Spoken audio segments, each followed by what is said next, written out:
চীনে যারা চিকিৎসা নিতে আসার প্ল্যান করছেন তাদের উদ্দেশ্যে আমি একটা কথাই বলবো, আপনারা অ্যাম্বাসির আশেপাশে খোঁজ করে চীন থেকে যে ইন্স্যুরেন্স কোম্পানিগুলো বাংলাদেশে অফিস ওপেন করেছে তাদের সাথে যোগাযোগ করে আপনারা অবশ্যই হেলথ ইন্স্যুরেন্স কভারেজ নিয়ে তারপর আপনারা চীনে চিকিৎসা নিতে আসেন। সেক্ষেত্রে আপনাদের অনেক টাকা সেভ হয়ে যাবে। আমি আমার অনেক ভিডিওতে এই কথাগুলো আপনাদেরকে বলেছি, কিন্তু এখন পর্যন্ত কেউ আসলে চায়নাতে যারা ট্রিটমেন্ট নিতে এসেছেন তারা কেউই ইন্স্যুরেন্স কভারেজটা কিনে তারপর আসেননি।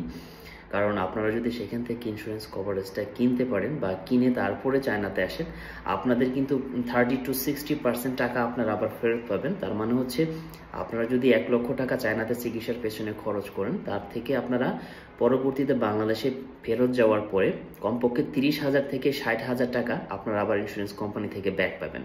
সুতরাং এটাকে আসলে এতটা হালকাভাবে দেখার কিছু নেই। আপনারা ইন্স্যুরেন্স কেনার জন্য ইন্স্যুরেন্স কোম্পানির সাথে যোগাযোগ করেন। আর ইন্স্যুরেন্স কোম্পানির কোনো তথ্য আমার কাছে এই মুহূর্তে নেই, তাদের ফোন নাম্বারটা আমার কাছে নেই। যদি আমার কাছে থাকতো অবশ্যই আমি আপনাদেরকে প্রোভাইড করতাম। সুতরাং আপনাদেরকে ইন্স্যুরেন্স কভারেজ নেওয়ার জন্য আপনারা অ্যাম্বাসির আশেপাশে খেয়াল করতে হবে, অথবা আপনারা অ্যাম্বাসিতে গিয়ে অ্যাম্বাসির যে গার্ড রয়েছে বা অ্যাম্বাসির কর্মকর্তা যারা রয়েছে আপনারা তাদের সাথে কথা বলতে পারেন। তারা অবশ্যই আপনাকে ইন্স্যুরেন্স কোম্পানির কন্ট্যাক্ট নাম্বার দিয়ে দেবে, আপনারা তাদের সাথে কথা বলে ইন্স্যুরেন্স কিনতে পারবেন খুব সহজেই। তো আশা করি আপনারা বুঝতে পেরেছেন কেন ইন্স্যুরেন্সটা জরুরি চায়নাতে চিকিৎসা নেওয়ার জন্য।